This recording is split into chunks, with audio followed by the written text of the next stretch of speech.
वक्फ कानून आने के बाद देश में कुछ मुसलमानों के बीच भारी आक्रोश है। वक्फ संशोधन विधेयक संसद के बजट सत्र में पारित हुआ और उसके बाद राष्ट्रपति की अनुमति से बिल ने कानून का रूप लिया।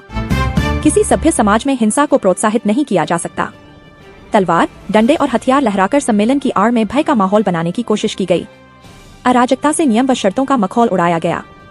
यह वही लोग हैं जो नहीं चाहते कि जाति गणना हो, सभी को समान दर्जा मिले। ये कहना है सपा सांसद रामजी लाल सुमन का। समाजवादी पार्टी के जिला उपाध्यक्ष और मेरठ कैंट विधानसभा प्रभारी रविंद्र प्रेमी का विवादित बयान सामने आया है। उन्होंने सपा सांसद रामजी लाल सुमन का समर्थन करते हुए करनी सेना के हथियार लहराने पर तीखा हमला किया और कहा कि आगरा में हमारे सांसद के खिलाफ के तलवारें लहराई गई हैं। सहारनपुर से कांग्रेस सांसद इमरान मसूद ने अपने 1 घंटे वाले बयान पर सफाई दी है।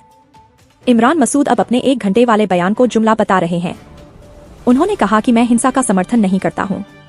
वक्फ को लेकर सुप्रीम कोर्ट में याचिका दाखिल है। मुझे पूरा भरोसा है कि अदालत न्याय करेगी। मैं फिर से कह रहा हूं, जब हम सरकार में आएंगे तो इस कानून को खत्म कर देंगे। तमिलनाडु में राज्यपाल और सरकार के बीच कई मुद्दों पर टकराव के बीच सुप्रीम कोर्ट ने एक बड़ा फैसला सुनाया, जिसके बाद अब केंद्र सरकार उस फैसले के खिलाफ भी बड़ा कदम उठाने जा रही है। जिसके बाद लग रहा है कि केंद्र सरकार अब पॉकेट वीटो के मुद्दे पर आर पार की लड़ाई के मूड में नजर आ रही है। की प्रवक्ता ब्रिगेडियर जनरल याह्या सारी ने रविवार शाम बताया कि उनकी मिसाइल यूनिट ने इजरायली लक्ष्यों के खिलाफ एक शीर्ष स्तरीय सैन्य अभियान चलाया है, जिसमें इजराइल के अंदर 3 जगहों को निशाना बनाया गया। साथ ही बताया कि उनकी सेना ने अमेरिकी MQ-9 ड्रोन को भी मार गिराया है। जमीयत उलेमाए हिंद की कार्यकारी समिति की बैठक में आज यानी सोमवार 14 अप्रैल को वक्फ संशोधन कानून के अलावा समान नागरिक संहिता, बुलडोजर एक्शन और फिलिस्तीन पर इजरायल के अत्याचारों और गाजा में युद्ध अपराधों के खिलाफ भी प्रस्ताव पारित किया गया है। सोमवार को हरियाणा के हिसार में प्रधानमंत्री नरेंद्र मोदी ने महाराजा अग्रसेन एयरपोर्ट से हिसार अयोध्या की पहली फ्लाइट को हरी झंडी दिखाकर ऐतिहासिक शुरुआत की। इस मौके पर उन्होंने एयरपोर्ट के टर्मिनल 2 की आधारशिला भी रखी। साउथ सुपरस्टार और तमिल का वेत्री कजगम टीवी के प्रमुख थलापति विजय एक बार फिर चर्चा में हैं।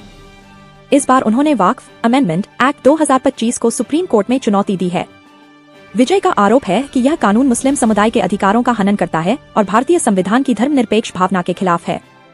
उनके इस कदम के बाद राजनीतिक और सामाजिक हलकों में बहस तेज हो गई है। साल 2025 की सबसे बड़ी खबर इजरायल और हमास के बीच युद्ध विराम से जुड़ी है।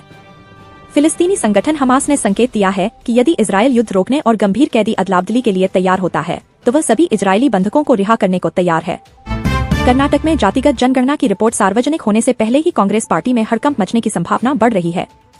जनगणना के आंकड़ों को लेकर प्रदेश में लिंगायतों और वोक्कालिका समुदाय में पहले ही खलबली मच गई है।